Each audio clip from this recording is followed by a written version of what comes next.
भारत में तेजी से फैल रहा कोरोना। ग्रामीण इलाकों में पैर पसार रहा कोरोना। प्रवासी मजदूरों की वजह से ज्यादा फैला कोरोना। बिहार यूपी का कर दिया बुरा हाल। राज्यों ने भी टेस्टिंग पर नहीं दिया ध्यान। ग्रामीण इलाकों में बुनियादी स्वास्थ्य सुविधाओं की भी कमी। पंचायत स्तर पर लोगों को किया जाए जागरूक। टेस्टिंग की संख्या में होना चाहिए और इजाफा।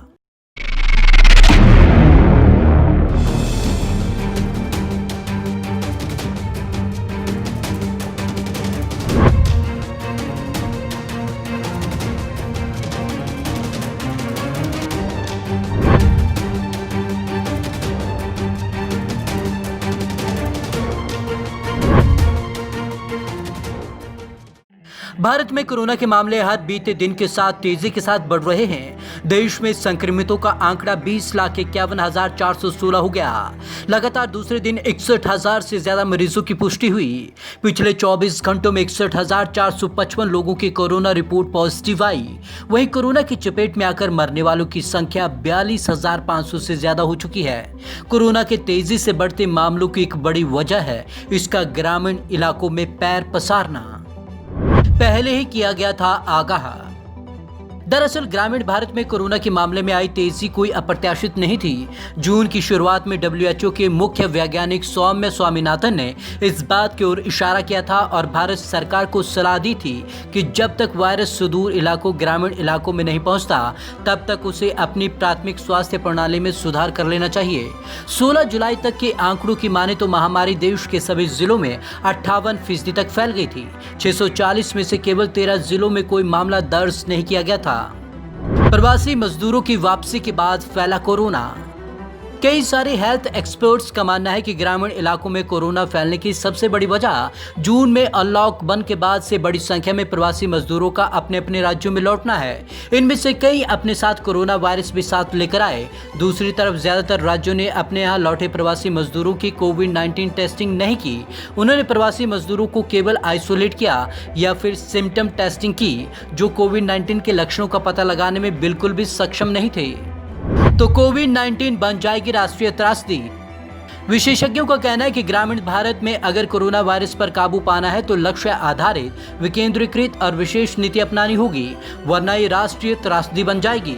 ग्रामीण इलाकों में डायबिटीज और उच्च रक्तचाप की बीमारियां भी आम हैं और ज्यादातर मामलों में इसका इलाज नहीं होता है और ये दोनों ही बीमारियां कोविड के खतरे को बढ़ावा देती हैं। बुनियादी स्वास्थ्य सुविधाओं की भी भारी कमी। बात केवल इतनी तक सीमित नहीं, ग्रामीण इलाकों में रहने वाले ज्यादातर लोग हेल्थ केयर सुविधाओं से महरूम हैं। नेशनल फैमिली हेल्थ सर्वे 4 के अनुसार केवल 25% लोगों को संस्थागत हेल्थ केयर, अस्पताल, कम्युनिटी हेल्थ सेंटर और प्राइमरी हेल्थ सेंटर की सुविधा उपलब्ध है। पंचायत स्तर पर लोगों को जागरूक करना जरूरी। हेल्थ विशेषज्ञों का कहना है चूंकि देश के ग्रामीण इलाकों में केवल 12% आबादी की PHC और हेल्थ डिलीवरी सिस्टम तक पहुंच है, इसलिए ऐसी व्यवस्था होनी चाहिए जिससे PHC और CHC जैसी सुविधाएं लोगों तक खुद पहुंच सके, कोविड-19 टेस्ट और ट्रीटमेंट दोनों के लिए। विशेषज्ञों का दूसरा सुझाव ये है कि पंचायतों को यह अधिकार दिया जाना चाहिए कि अपने स्तर पर लोगों में सामाजिक जागरूकता पैदा करें, जिनके मन में सामाजिक संकोच है उसे दूर करें। असिम्प्टोमेटिक मामलों की बुनियादी क्वारंटाइन सुविधाएं गाँव और ब्लॉक स्तर पर उपलब्ध कराएं। प्रवासी मजदूरों ने किया बिहार का बुरा हाल।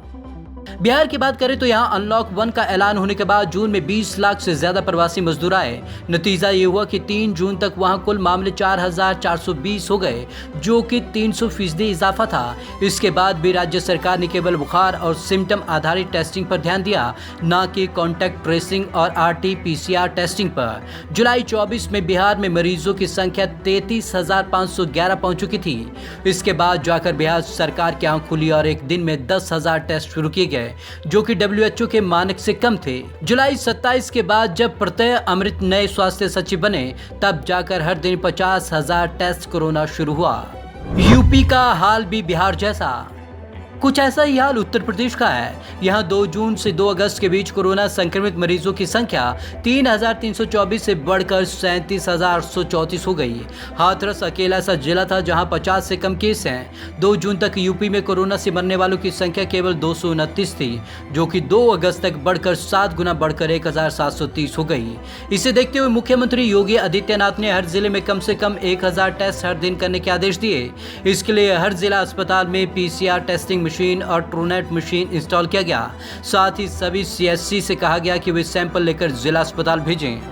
राज्य सरकार को चाहिए कि वे इस आपदा से निपटने के लिए और जागने के लिए प्रवासी मजदूरों का इंतजार न करें, बुनियादी संरचनाओं पर ध्यान दें, स्टाफ की कमी को पूरा करें और ट्रेन्ड मैन पावर को लगाएं। हालांकि इतने कम समय में यह आसान नहीं होगा, लेकिन इसके अलावा कोई दूसरा चारा भी नहीं है, वरना वो दिन दूर नहीं जब ग्रामीण इलाकों की आबादी कोरोना के मकड़ जाल में बुरी तरीके से फंस जाएगी। और अगर ऐसा हुआ तो ये वाकई में राष्ट्रीय त्रासदी होगी। Bureau report, Punjab Kesari TV, Chandigarh.